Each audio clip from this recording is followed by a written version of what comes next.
ผมแบกวันนี้ก็จะมาเทสการจัดกระดูกเป็นกระดูกหายที่บางเทียมก็หักเลยหูได้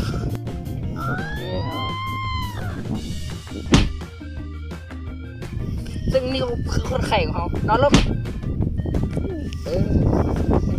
าเนี่ยซึ่งการจัดกระดูกต้อง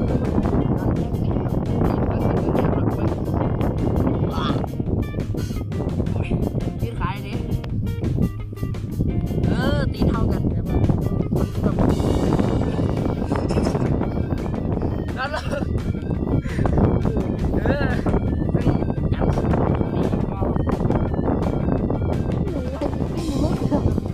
ต้องแบบกระดูกว่ามันสุกเบี้ยวสัวๆยี่ยมไว้คุณใครบ่มีโอกาสได้จมคนเราเขาก็จะนวดทำการคลายกล้ามเนื้อ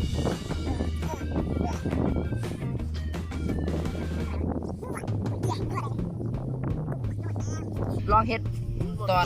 นเขาเฮ็ดยุงเฮียเนี่ยเน้นตรงนี้จะเตรียมใจไว้ดิเฮ้ยมาฟังเสียงไหมมันอยู่ไกลพวกนั้นนะ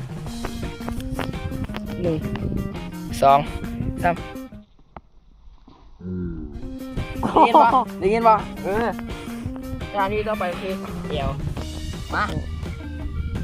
1 2โบราณแล้ว1 2นอนขวางก่อนดินอนขวางแม่เลยเนี่ยทับขาเขาการมันนี่เขาก็จะหักบวยหักมันจะตกใจ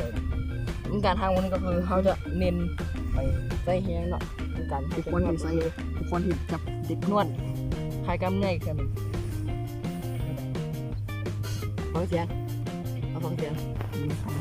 1 2โบราณกินเรื่องมา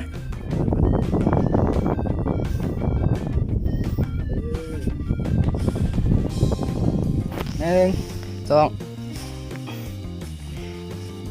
บวก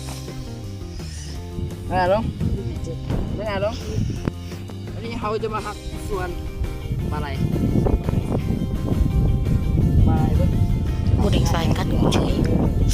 โมเด็กสายกัดโคตรแมงเจ็บชิบหายหมดแมงมาในแสงโดดกัดคอมันสำหรับ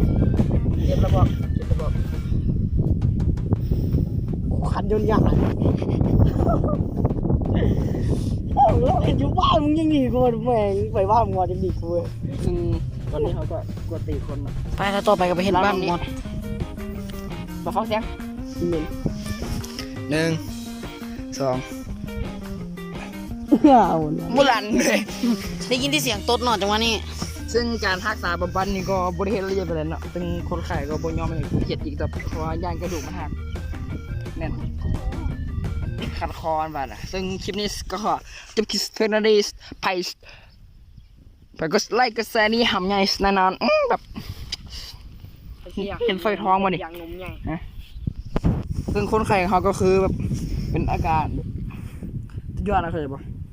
พยักมาเฮ็ดกูก็แค่ได้ย่อยอะไร